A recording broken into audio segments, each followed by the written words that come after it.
Kiran going to be talking about enhancing the power conversions and efficiency of organic solar cells with quantum dots. Thank you very much, Kiran.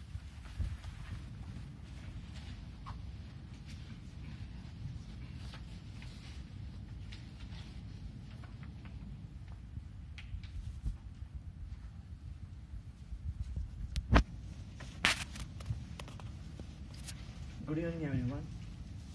If there are any advanced civilizations out there, they would be laughing at us. You know why? We are receiving enormous amount of solar energy every day, but still we depend on fossil fuels.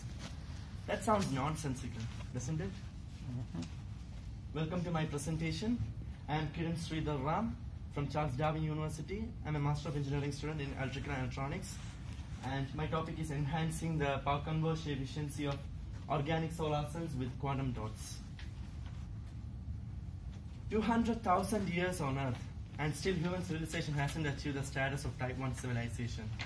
We are still Type 0 civilization, blatantly dependent on fossil fuels for our energy needs, degrading our environment, and ultimately destroying our planet. All we need to do to transform ourselves from being a destroyer at present to a conqueror in the future is to harness solar energy. Harnessing our solar energy basically requires a solar energy grid system, as shown in the figure. It primarily consists of a solar panel that converts solar energy into electric current. This is then passed through a charge controller, which regulates the fluctuations in the voltage, and the energy is stored in battery for future use. There are two types of solar cells: inorganic solar cells and organic solar cells. Inorganic solar cells are the conventional solar cells that are used nowadays. They are made up of inorganic semiconductor materials like germanium, silicon, etc. On the other hand, the organic solar cells are still under research. They are made up of organic semiconductor materials like PCBM, PBDTS1, etc. My topic of research was also organic solar cells because of the following advantages of organic solar cells over the inorganic solar cells. The manufacturing cost of organic solar cells are very less compared to the inorganic solar cells. Organic solar cells can be made into thin, flexible films. Hence, the amount of raw materials required for making these organic solar cells are very less. In addition to that, the cost of raw materials required for making organic solar cells are very cheap compared to inorganic solar cells. Hence, we will be able to make solar panels using these organic solar cells at reduced cost, and this will surely make our customers happy. But we face two major challenges in bringing these organic solar cells into the commercial space. They are low power conversion efficiency and reduced lifetime. My aim of research was to increase the power conversion efficiency as well as lifetime of organic solar cells. For this, I started off with my first challenge, which was to increase the power conversion efficiency of organic solar cells. I did a lot of literature review and research and found out that a group of scientists in 2014 came up with an active layer organic semiconductor blend made up of PBDTS1 donor material and PCBM acceptor material. They had an experimental power conversion efficiency of around 9.48%. That's one of the highest at this time. So I used that blend in my model and developed my own structure based on these following layers. It consists of a glass layer followed by an ITO transparent anode. ITO is indium tin oxide. Then P.PS is Hall transport layer. Then the active layer and the aluminum cathode. I did the theoretical analysis and found out the theoretical power conversion efficiency to be 9.95%, which was very close to the experimental power conversion efficiency of 9.48%. Now I had to think radically to find out a way to boost the power conversion efficiency further. I further did literature review and I found out that the PBDTS1 donor material, this is the absorption spectra of the donor material, and it had very good absorption from 600 to 800 nanometer. But it had very low absorption from 400 to 600 nanometer. So if I could boost the absorption in this region from 400 to 600 nanometer, I'll be able to in turn increase the absorption efficiency and finally increase the power conversion efficiency. So I had to find a way to boost the absorption in this region. I did some research in quantum physics and I found out that there exists a set of materials called quantum dots. They are inorganic semiconductor materials of very small size in the range of 2 to 10 nanometers, and they have got tunable band gaps. This means that the band gap of these materials can be changed by changing the size of the quantum dots, the materials. I chose CZTS quantum dots. CZTS is copper-zinc-tin-sulphide because they were compatible with my other materials of the structure. And I chose 3 nanometer diameter because it gave a peak at 484 nanometer. Then this was my modified structure, and the blue dots represent the CZTS quantum dots. And I calculated the electron hole generation rate, and I found out that I was able to boost the absorption in the region from 400 to 600 nanometer. The 400 to 600 nanometer peak is contributed by CZTS quantum dots, and from 600 to 800 nanometer was contributed by the PBDTS1 donor material. Then I calculated the theoretical power conversion efficiency of the modified structure, and I found it to be 16.5%, a large boosting from 9.95%. This means that I was successful in completing the first challenge, which was to increase the power conversion efficiency. My next challenge was to increase the lifetime of organic solar cells. For this, I had to understand the reason behind the reduced lifetime of organic solar cells. I understood that when these organic solar cells are exposed to sunlight, the active layer degraded very quickly. And there are 3 components responsible for degradation of active layer. They were ultraviolet light, moisture, and oxygen.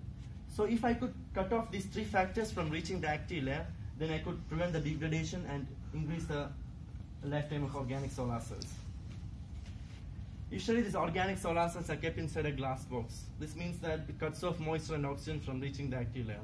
What I was left with was the ultraviolet light. I had to block the ultraviolet light. So I formed a layer of ZnO-nanowires on top of glass. ZnO-nanowires were good absorbers of sunlight, sorry, the ultraviolet light. And so with the ZnO-nanowire coating on top of glass, I was able to completely cut off the ultraviolet light and all the 3 factors from reaching the active layer. This means that I was able to qualitatively increase the lifetime of organic solar cells. In addition to that, ZnO-nanowires provide anti-reflection it has a good anti-reflection property. So a layer of ZnO-nanowires on top of organic solar cells reduce the reflection losses and increase the power conversion efficiency further. And they were super hydrophobic, so they induced self-cleaning mechanism into the cell. And this was my final structure with ZnO-nanowires on top of glass. And then I calculated the theoretical power conversion efficiency of my final structure, which I found to be 17.53%. Still a 1% increase from 16.59 because of the low reflection losses. I calculated the power conversion efficiency for different time of the day, and I found out that it's maximum during noon time because of high spectral radiance of the sun, low reflection losses due to normal incidence. Then I calculated the power output for different time of the day, and I found it to be maximum during noon time. Finally, I calculated the amount of energy that could be generated using my final structure, quantum.isc, and that I found to be 1.25 kilowatt hour per meter square per day. That was twice the amount of energy that could be generated using conventional inorganic solar cells that are used in household applications. They could only produce 6.2 kilowatt hour per meter square. This was experimental work that I have done during my research. I have got familiarized with spin coater, thermal evaporator, and glove box. They were required for manufacturing organic solar cells. In conclusion, I was able to increase the power conversion efficiency of organic solar cells to 17.53%. If I am able to publish it, it's a world record because the current record is only 12.6%. And I was able to enhance the lifetime qualitatively, and I was also able to develop a structure which could generate twice the amount of energy that could be generated using conventional inorganic solar cells.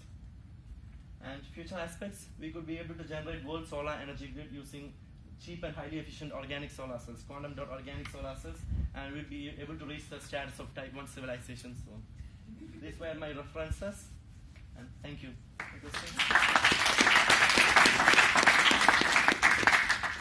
Any questions for Kiran, starting with the judges? So you used I think it was a 3 nanometer quantum dot. Yes. Could you use a number of different sizes to increase your... Yes. 3 nanometer that I showed just now. This 3 nanometer had 484 nanometer absorption peak. So when I used it, it increased the absorption peak at 484 nanometer. So if I'm using smaller one, I'll be able to produce a peak here, and I can produce any peak anywhere. It depends on the other donor material I'm using. If I'm using a donor material which is producing absorption in this region, I can use a smaller diameter nanometer to quantum dots to produce an absorption peak there. The question is, can you use a mixed set of quantum dots? Yes, you can use. Maybe it should provide better power conversion efficiency, even further. Question from Dr. Josh. Yeah, look, sounds a remarkable outcome. Well done. The energy produced per unit area is effectively doubled, is what you're saying, for Yes. conventional solar Yes. systems. So, assuming, I imagine there's some cost associated with this. It's actually less costlier than cheaper than inorganic solar cells. It's only 1/10 of the cost of inorganic solar cells. So where to from here?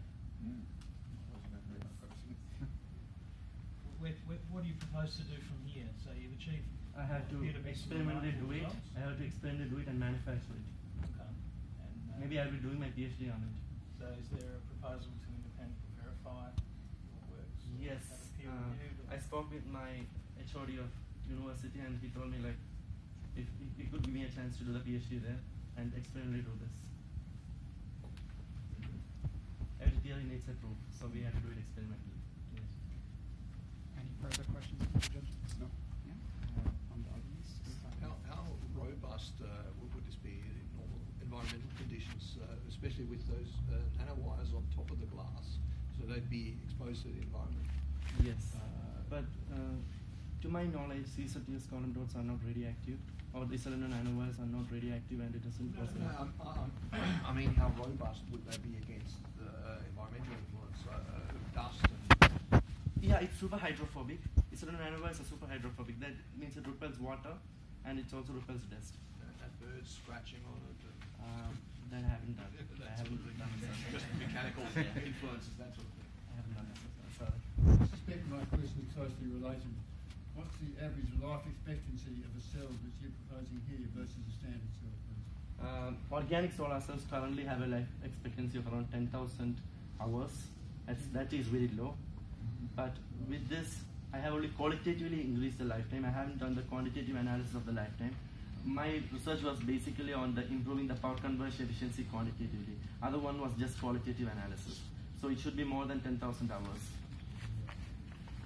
So, Brent, you had a question? Oh, just closely follows the previous question, where to from here? Would you be considering a small-scale commercial trial to potentially?